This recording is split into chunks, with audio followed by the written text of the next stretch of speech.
The most powerful people in American politics will gather in Congress today to witness President Biden's State of the Union address.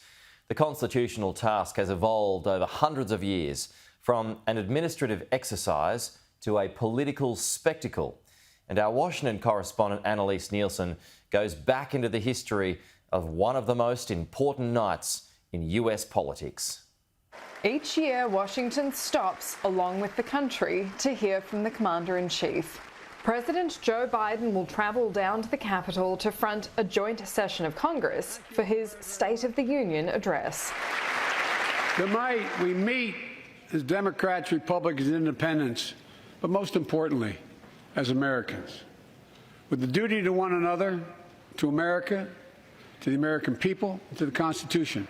It's the only time the President, almost all the Cabinet Secretaries, the Supreme Court, and Joint Chiefs of Staff come together in the same room.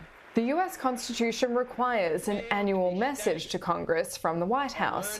From 1790 until the early 1900s, it was more often than not a lengthy report read by a representative.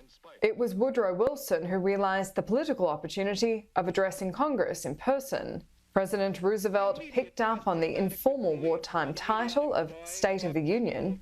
Harry Truman delivered the first address broadcast on television in 1947, while Lyndon Johnson took it prime time in 1965 with an evening televised address. It's the one moment of clear air for the president to make his case for what he wants to achieve in the year ahead.